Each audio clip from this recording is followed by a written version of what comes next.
2025 is coming to a close, and what a year it was for basketball. We have never seen anything like it, full of not only fun, exciting moments, but some truly shocking occasions that will stand the test of time. And as we go into the new year and we begin to celebrate the start of 2026, I want to take a look back. I want to reflect on 2025 and what a year it was in basketball, because the NBA gave us some amazing moments. And with this channel, as I pursue sports media, I want to, yes, be critical, but also just be a light in that sports media world, bring some positivity into it, a great atmosphere, and just reflect and celebrate the year that 2025 was. Let's go over some moments. And first of all, I want to begin with the Luka Doncic trade. This one was insane. It was crazy at the time, and I think it's even crazier looking back.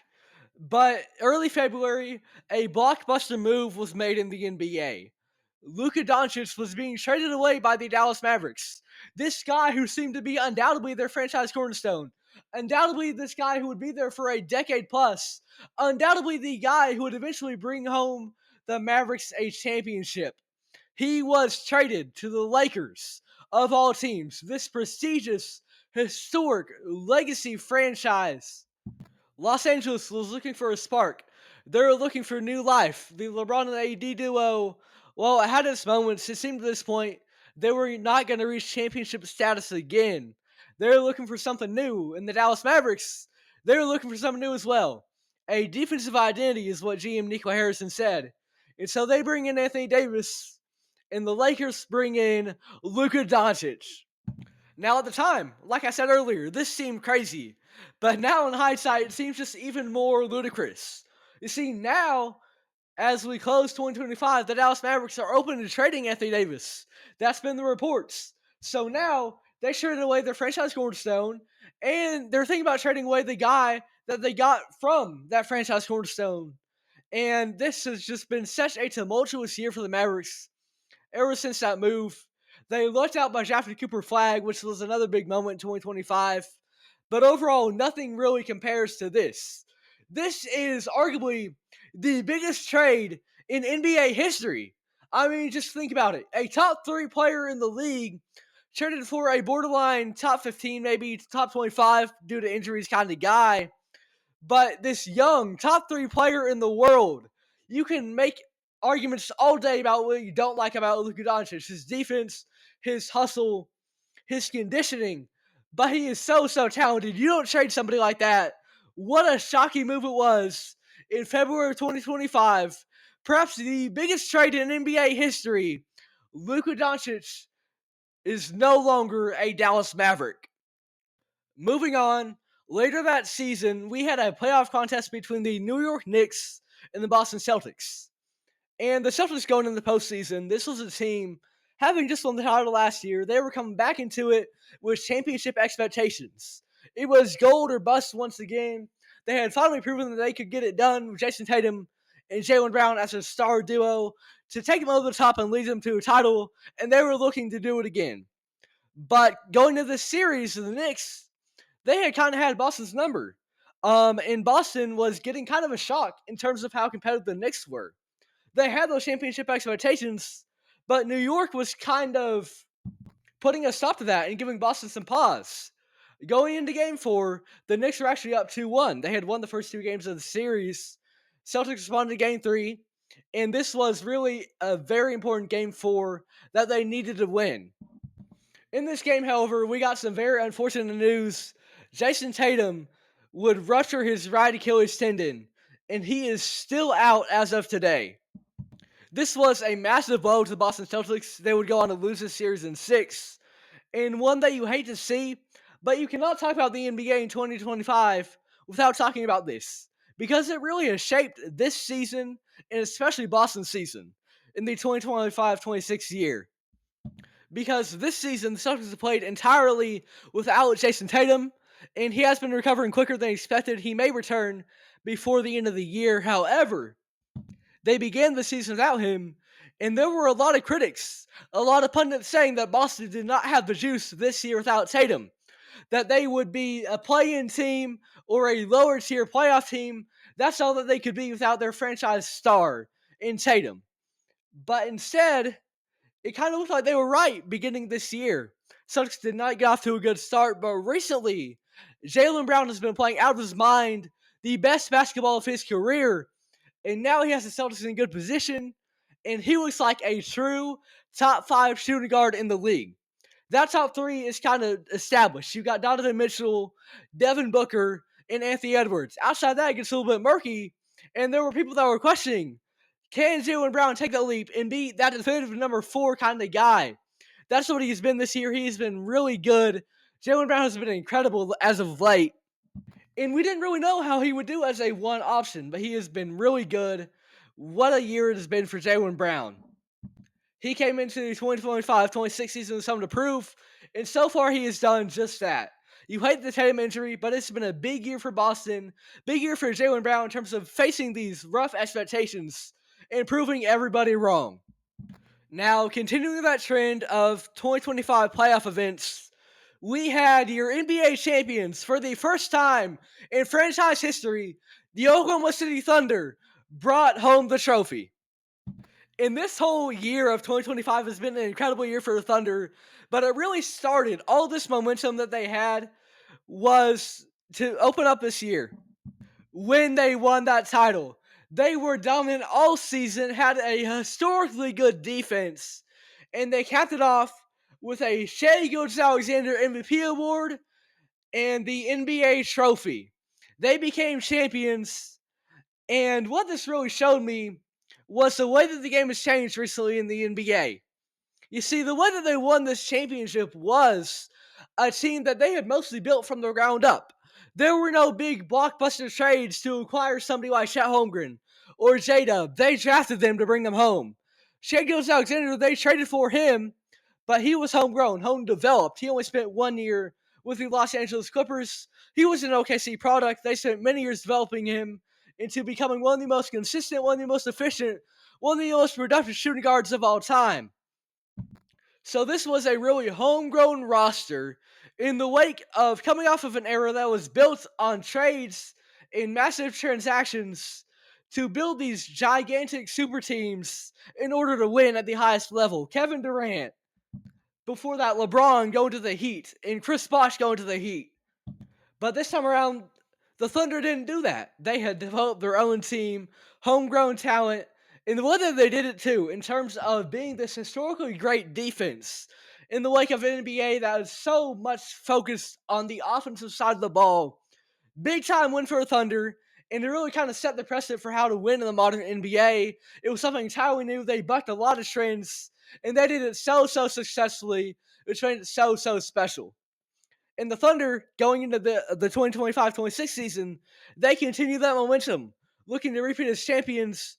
They had J-Dub out to start the year, but that did not stop them. They began the year with a 24-1 record, tied for the second best start in NBA history. Because just when this team feels like they cannot get any better, they find a way to shock you and just reach a new level. And that's what's so incredible about the Thunder. To go from being NBA champions, looking great in doing so, to then starting the year 24-1. 2025 has been an incredible year for the Thunder all around. A great 365 days for that squad over in Oklahoma City. Now, in those aforementioned NBA Finals, the Thunder were matched up against the Indiana Pacers, who were having a great season of their own, especially in the playoffs. You want to talk about the Thunder bucking trends, exceeding expectations, breaking the timeline for how good they should be, how soon that should happen. How about the Indiana Pacers? In terms of shocking the system, going on an amazing playoff run, becoming world beaters when nobody could have expected them to do that. And at the head of all of that was Tyrese Haliburton, who in 2025, during that postseason run, established himself as maybe the best closer in the entire NBA. Clutch shot after clutch shot, big time comeback after big time comeback. Opponents, the Pacers had no chance of beating without him. They should have stood no chance of beating. They found a way to win, and it was led by Tyrese Haliburton, who had one of the best postseason runs of all time. And that took the Thunder to 7 games. And in that game 7 of the NBA Finals, they had OKC's number. Let's not forget that in time. Let history not rewrite that story. They had the Thunder's number out the gates in that game. And that's not to say it would have gone their way, but they were taking this historically good defense to the absolute utmost limit.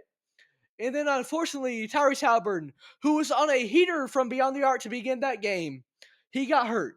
And he has not been back since.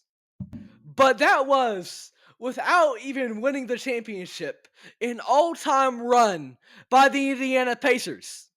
And if they had won that title and beat the historic OKC Thunder, which they very well could have done if Haliburton stayed in that game, that's the way it seemed like it was going to go. And they were competitive that whole game with Haliburton out for the rest of it. If they could have beat the Thunder in that game, that would have been arguably the best postseason run of all time. At least up there with the 2011 Dallas Mavericks. Now, the Pacers this year, they are 6-27. It has not been a good year for them without Tyrese Haliburton to begin this season. It doesn't look like he's going to come back either. But what a run it was for them to begin 2025. And really, for Tyrese Haliburton in particular, he really proved his individual worth. Because this is somebody going to the playoffs that, per the NBA Anonymous Players poll, he was deemed the most overrated player in the entire league. Fans have been calling him that too. Everybody had been calling this guy overrated. That he was not this elite point guard. He was a level below that. He just simply had a high volume, high usage. That's how his assist numbers were so high. That's how his point numbers were so high. But he's overrated. He is not that guy. Tyrese Haliburton proved everybody wrong in that postseason. And seeing the stark contrast between Indiana last year and how they are closing out 2025, I think that really shows his worth. Because the biggest loss they've had to begin this year is Haliburton, who's been out with injury. So I think this just proves how important number 0 is to that offense, that squad as a whole. Now, moving on to this year, later in 2025, we just recently had LeBron James turn 41 years old. And for him to still be playing in the NBA is an incredible achievement all on its own. But for him to be still kicking at a high level, that is entirely unprecedented, something we've never seen before in the entire history of the association. We have had guys, albeit a rare few, play to the age that LeBron has. But for them to produce at the level that LeBron is, no single individual in NBA history has ever done that before. And that's just a testament to how great LeBron is. He doesn't have to be your GOAT. That is a good conversation to have between him and Michael Jordan, and one that's going to go on forever. But in terms of longevity, there's no doubt in my mind, there should be no doubt in anybody's mind, that he is the greatest of all time. Then something else that happened here recently is Nikola Jokic, who actually just went down with injury. You hate to see that. That may make him not eligible for the MVP award anymore. But Jokic just recently broke Kareem Abdul-Jabbar's record for the most career assists by a center. And Nikola Jokic, we already know just how great an offensive engine he is. I don't just think he's one of the best offensive centers ever. I think he's simply one of the best offensive players we've ever seen. He's just so dynamic. There are no answers for Jokic. And you just see it year after year. It's the same thing, but he beats you every time. He can be a dominant scorer when he wants to be, but then you start double teaming him, he's going to find the open man. He can run the offense like a point guard. Jokic is incredible. One of the best offensive players we've ever seen. Just recently broke Kareem Abdul-Jabbar's record for a career assist by a center. Just a testament to how good this guy is. And speaking of big men who are making their names in the record books, this is somebody who has all-time great potential here. Let's talk about Victor Wembanyama.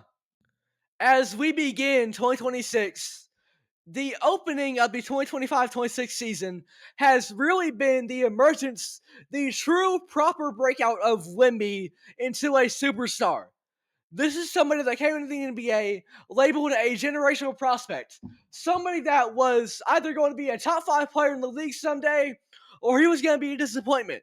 That's how good this guy was as a prospect. That's how much people were hyping him up. And so often when you get a prospect like this, with a label of generational, it can be a little bit of a stretch. And they never quite live up to it.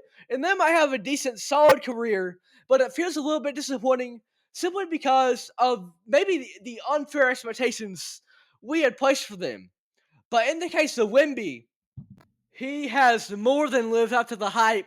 Immediately from day one, his rookie season, he was one of the best defenders in the entire league. So impactful immediately.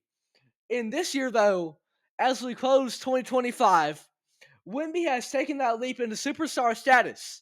Everybody saw the signs his first couple years, but now he has arrived, and the Spurs, at the time of recording, are the 2 seed in the West. Shout out to Wemby.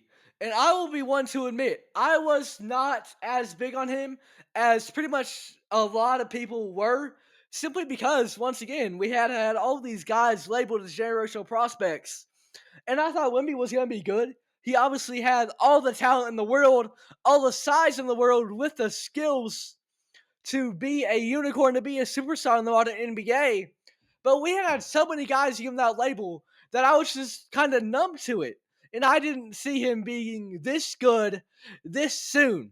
But Wemby has arrived, and going into 2026, that could well be his year like never before. Next up, talking about a team that has made waves in their conference to begin this season. How about the Detroit Pistons? This was a team that for years had been stuck in a continuous cycle of disappointment and mediocrity. At best, they were mediocre. At worst, they were one of the worst teams in the entire league. And for a couple years, everybody that had been watching Detroit games knew the kind of talent that Cade Cunningham had. Everybody knew what he could do. It was simply a matter of if he could provide the team any chance at winning some games. And for the longest time, that didn't quite happen for Detroit. But this year, they have been incredible. They are the 1 seed in the East at the time of recording. Cade Cunningham looks like a bona fide top 15 player in the league. And some guys that really stand out to me are the likes of Jalen Brown. This is somebody that has coming into the league so young. You always feel like he has the potential to break out into something truly special. He's been really good this year. Overall, the Pistons have just taken a massive step up, and you cannot talk about the ending of 2025 without talking about the start to the year for the Detroit Pistons. To begin this 2025-26 season, Detroit basketball has been incredible. They look great, and Cade Cunningham looks like a bona fide star in this league. We had been waiting on it, and he has arrived. But lastly here, to close out the video, you want to talk about arrived? How about this year's draft class? Cooper Flagg, VJ Edgecomb, and you can't forget about Kon Knueppel. All three of these guys have been incredible to open the year. And to have not just one, but 3 rookies making a massive impact from day one, that is truly something special. And we had hyped up this draft class, especially number 1 at Cooper Flagg. We felt like he could be somebody pretty instantly, right? So it was a big deal when Dallas got that pick. After trading away Luka Doncic, seemed like a massive stroke of luck for them. But all 3 of those guys have come out the gates so hot. VJ Edgecomb began the year putting up historic scoring numbers for Philadelphia, and with the Joel Embiid experiment seeming to have run its course almost, just with the fact of him being consistently injured, it felt like Philadelphia found their new backcourt, led by Tyrese Maxey and the rookie VJ Edgecomb. Kon Knueppel looks like a future star for Charlotte. And in the wake of a lot of uncertainty about what they do moving forward, with somebody like LaMelo Ball, who has shown flashes of being this very productive player that can maybe get you to a 500 record. You just don't know with his injuries and his inconsistencies and his inefficiencies. If that's your guy, well, Kon looks like somebody you can trust moving forward. No doubt about it. And then for Cooper Flagg, out of all 3 of those guys, he might have began the year the slowest. But recently, he is really coming to his own. He is now looking like the prospect we thought he could be. All 3 of the guys have been incredible, making impact immediately for their respective squads out of this rookie class. And so, in conclusion, 2025 has been such a great year for basketball.